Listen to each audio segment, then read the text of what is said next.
On the morning of the 3rd of June, 2026, black smoke rose above St. Petersburg, and with it, part of the Kremlin's illusion of control.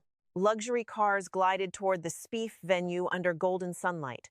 Banners fluttered proudly as diplomats smiled for global media crews, projecting Russian strength and stability. Then, explosions tore through nearby oil infrastructure. Thick black smoke surged skyward while sirens screamed and panic spread. The strike did not only damage infrastructure, it damaged the image of Russia as a country beyond reach. What was meant to showcase power became a symbol of vulnerability, oil warfare, retaliation, civilian fear, and a dangerous escalation spiral. The timing turned it into a geopolitical statement. SPIEF was supposed to present Russia as stable, powerful, and economically untouchable. Ukraine turned it into a live demonstration of vulnerability. The St. Petersburg International Economic Forum is Russia's version of Davos, a carefully choreographed spectacle designed to project strength to the world. Every year, thousands of international investors, foreign delegates, and high-profile guests descend on the city. It is far more than an economic conference. It is political theater, a stage where Putin and his inner circle showcase Russia as a resilient global power, immune to sanctions and battlefield setbacks. The atmosphere was electric with prestige. Elite guests moved between luxury hotels and the Expo Forum Center under heavy security convoys. Cameras from around the world captured speeches boasting of economic stability and future growth. Putin's hometown was dressed to impress a living monument to Russian confidence. Then reality intruded. Just 17 kilometers from the conference center, a major oil terminal burned fiercely. Thick black smoke climbed high into the sky, visible for miles. Ukraine did not need to strike the conference itself. It only needed the delegates to see the smoke. As foreign investors and diplomats watched the plumes of smoke rise, the illusion of control evaporated. Russia's much-promoted image of ironclad security and domestic stability lay in ruins. The carefully managed narrative collapsed under the weight of live, undeniable images beamed across global media. The humiliation cut especially deep because St. Petersburg is Putin's symbolic hometown, the city that shaped his identity and power base. The attack transformed Putin's political birthplace into a stage for Ukraine's message. In a single stroke, Russia's internal sanctuary felt smaller. What was meant to be a fortress of prestige had become a theater of embarrassment, exposing deep vulnerabilities for the entire world to witness. But the target itself was not chosen only for symbolism. It was chosen because oil is the bloodstream of Russia's war machine. Modern wars are often won not by destroying armies first, but by weakening the systems feeding those armies. At the center of the June 3rd attack stood the JSC Petersburg Oil Terminal, one of Russia's largest fuel hubs in the northwest. With an annual capacity exceeding 12 million tons, it served as a critical artery for exporting oil products and supplying domestic needs. This was not a random target. It was a strategic lifeline, pumping revenue and resources directly into Russia's war effort. Oil is the bloodstream of Putin's military machine. It funds soldiers' salaries, purchases ammunition, powers tanks and aircraft, sustains industrial production, and fills state coffers. Every burning fuel depot represents more than economic loss. It represents pressure against Russia's ability to sustain long-term war. By hitting this terminal, Ukraine demonstrated a chilling new reality. A distance of 1,100 kilometers no longer guarantees safety. Russian geography, once a psychological fortress, is shrinking. Deep strikes are turning rear areas into vulnerable front lines. The same logic appeared in the strike on Tambov, where facilities linked to missile component production were targeted. Ukraine is no longer just defending, it is systematically attacking fuel depots, logistics networks, production chains, and future weapons capacity. Kyiv was no longer simply trying to survive Russian attacks. It was trying to slowly degrade Russia's ability to continue launching them. This marks a shift toward infrastructure warfare. Modern conflicts increasingly focus on economic foundations, supply lines, and the psychological sense of security. Russia's vast territory, once a shield, now feels exposed as Ukraine brings the war home to the systems that keep the invasion alive. And perhaps this is the future shape of modern conflict. Because increasingly, wars are no longer fought only on front lines.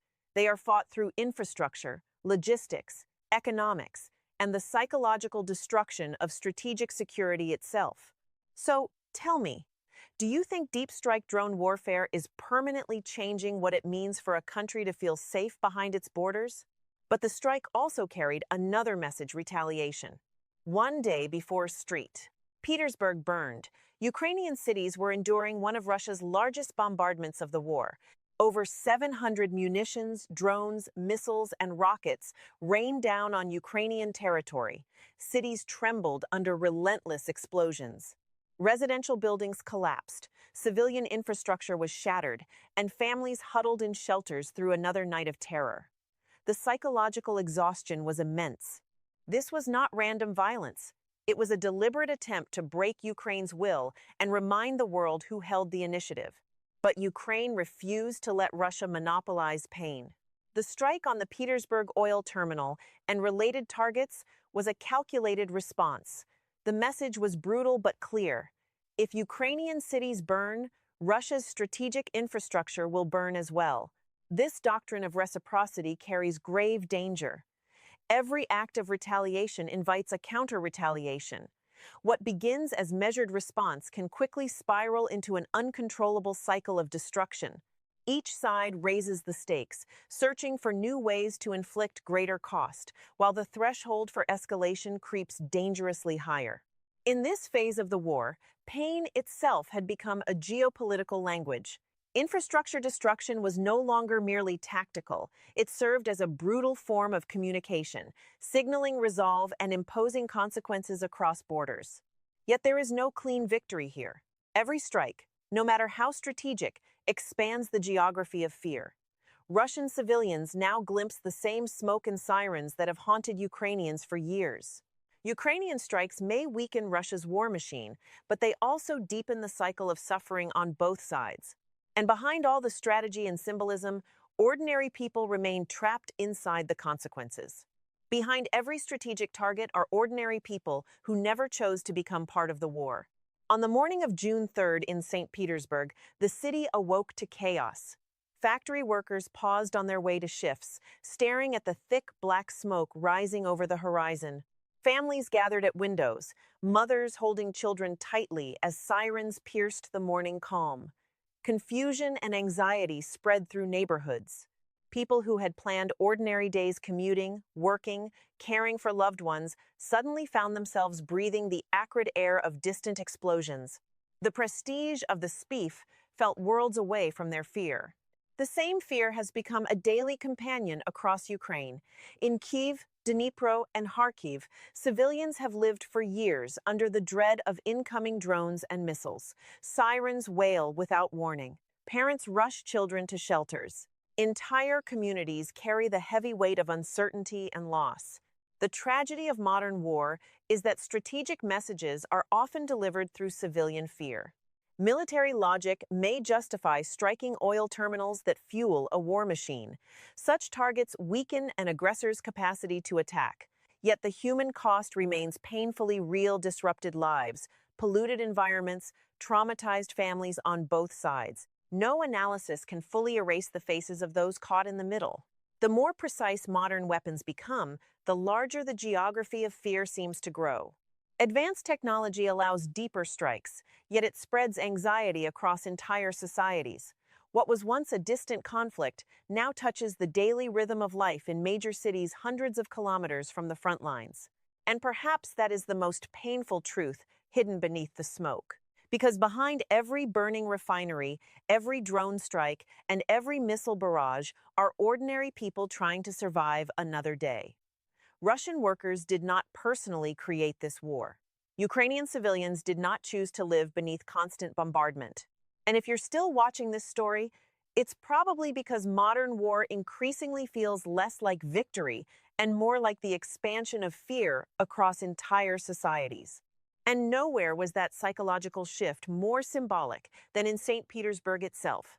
St. Petersburg was supposed to feel distant from the war. That illusion may now be disappearing. For decades, the city has represented more than geography. It is Putin's political birthplace, a symbol of imperial history and Russian grandeur. With its grand palaces, revolutionary mythology, and status as a second capital, St. Petersburg embodied the idea of a secure, untouchable Russian heartland far from the bloody battlefields of Ukraine. The strike shattered that comforting distance. If one of Russia's most prestigious and heavily protected cities hosting a major international summit could be reached so effectively, then what is truly safe? The question now echoes in Moscow and across Russia's elite circles. If St. Petersburg is vulnerable, how much of the country's vast interior remains a genuine sanctuary? The strike did not prove Russia could be defeated overnight. It proved Russia could no longer guarantee psychological distance from the war. Globally, the message was unmistakable. The world watched Ukraine demonstrate extraordinary reach, precision, and symbolic timing. A strike delivered during Russia's premier economic showcase sent a powerful signal. The war has entered a new strategic phase. Deep strikes are no longer rare anomalies. They are becoming a sustained capability that challenges long-held assumptions about safety and power. And that transformation may ultimately matter far beyond this single attack. St. Petersburg in flames may ultimately be remembered as the moment Russia's rear stopped feeling like the rear. Just days earlier, the city had stood ready for its annual showcase of power. Luxury cars lined the avenues, international delegates gathered at the SPIEF, and banners proclaimed Russian strength. Then, black smoke from the burning JSC Petersburg Oil Terminal rose into the sky, visible from the conference center itself, a stark and unforgettable image that shattered the illusion of safety. The escalation chain was swift and unforgiving. Russia's massive bombardment of over 700 munitions on Ukrainian cities, followed by Ukraine's calculated retaliation. Strikes hit critical oil infrastructure and missile production facilities in Tambov. The image of an untouchable Russia collapsed in real time. Civilian fear spread on both sides, turning prestige into panic and confidence into vulnerability. This single event reveals a deeper transformation. Modern war is increasingly defined by infrastructure warfare, deep strikes far behind front lines, psychological pressure, and deliberate economic targeting. What matters now is not only destroying weapons, but undermining the systems that sustain them. The most dangerous transformation in modern war may be the slow disappearance of safe distance itself. Technology continues to expand reach and precision with devastating effect, yet human wisdom struggles to keep pace. The result is a world where no city feels truly remote, and no capital feels permanently secure.